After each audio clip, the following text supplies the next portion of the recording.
kabar di hari Jumat yang penuh berkah ini? Nah, episode ini di segmen Ami mengulas buku, saya akan mengulas buku berjudul Catatan dari Tepi Hutan yang ditulis oleh Bambang Supriyanto yang merupakan Direktur Jenderal Perhutanan Sosial dan Kementerian Lingkungan di Kementerian Lingkungan dan Kehutanan sejak 2017. Buku yang sifatnya perspektif personal ini ditulis di tahun 2019, diterbitkan oleh Tempo Publishing. Buku ini awalnya menceritakan tentang perjalanan seorang Pak Bambang sebagai Kepala Biro Perencanaan, lalu mengikuti serangkaian seleksi hingga lolos menjadi Direktur Jenderal. Halaman selanjutnya, pembaca akan dibawa untuk mengetahui kembali tujuan dari perhutanan sosial, di mana memberikan akses kepada masyarakat. Karena sebelumnya selama lebih dari 32 tahun sejak 1970 hak pengelolaan hutan itu diberikan kepada korporasi, sehingga secara praktis masyarakat yang sudah lama mendiami hutan tersebut sebelum Indonesia merdeka akhirnya tidak punya hak. Beragam tantangan pun diberikan kepada Pak Bambang bahkan sejak hari pertama pelantikan. Tapi Pak Bambang tidak merasakan bahwa ini sebagai hambatan, tapi juga sebagai tantangan yang perlu dicarikan solusinya. Beragam solusi pun dicoba oleh Pak Bambang, misalnya mengadakan breakfast meeting secara rutin dengan beragam direktur untuk mengetahui berbagai persoalan di tapak. Selain itu, Pak Bambang juga membentuk tim penggerak percepatan perhutanan sosial dan melakukan berbagai kolaborasi dengan berbagai pihak. Selanjutnya, pembaca akan dipahamkan tentang definisi dari perhutanan sosial itu sendiri, yaitu di bab berjudul Apa itu Perhutanan Sosial di halaman 29, di mana dijelaskan bahwa, saya bacakan ya, perhutanan sosial adalah sistem pengelolaan hutan lestari yang dilaksanakan di dalam kawasan hutan negara atau hutan hak yang melalui 5 skema, yaitu hutan adat, hutan desa, hutan kemasyarakatan, hutan tatanan rakyat, dan hutan kemitraan. Nah, tentu ini justru memperluas pengetahuan kita sebagai pembaca tentang pembagian skema tentang hutan, apalagi yang bisa dikelola oleh masyarakat.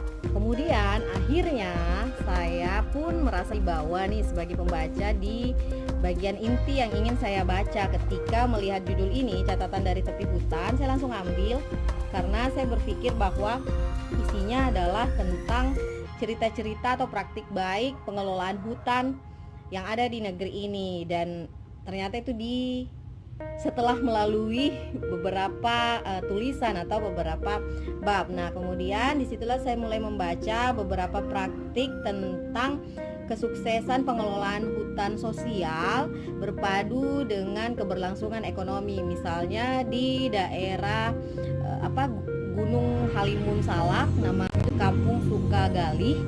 Nah, ada beberapa faktor keberhasilan di situ karena programnya bisa berkelanjutan sampai sekarang. Beberapa faktor pendukung tersebut yaitu yang pertama adalah kepercayaan kepada Taman Nasional, siapapun personilnya, lalu inovasi karena masyarakat di kampung tersebut terus melakukan inovasi serta kaderisasi untuk menularkan semangat kerjasama kepada anak-anak di Kampung Sukagali.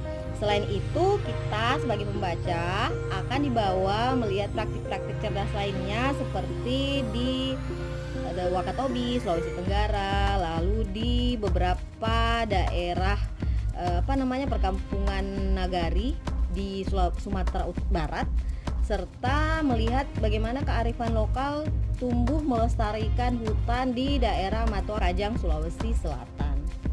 Nah, sebagai catatan personal, saya sebenarnya melihat bahwa Pak Bambang ini melakukan kerja-kerja nyata, melakukan berbagai gerakan di wilayah tapak atau grassroots movement di daerah-daerah.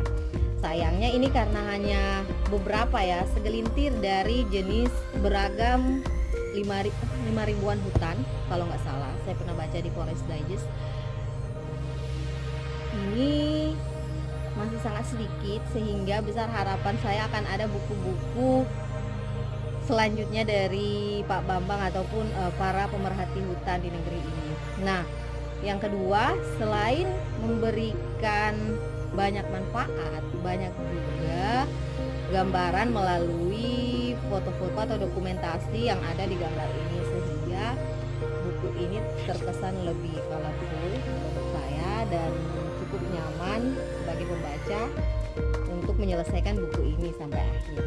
Sayangnya yang ketiga ini poinnya adalah kita tahu bahwa konflik perhutanan sosial ini banyak, bahkan menciptakan konflik teritorial antara baik sesama masyarakat maupun antara masyarakat dengan pemerintah. Sayangnya konflik-konflik itu tidak digambarkan dalam beberapa wilayah yang dituliskan di sini. Seandainya, besar harapan saya, meskipun ada praktik cerdas di setiap daerah yang ada dalam buku ini, ada juga gambaran konflik dan bagaimana masyarakat kemudian bisa menyelesaikan konflik tersebut, baik dengan masyarakat lainnya ataupun dengan negara ataupun dengan korporasi tertentu.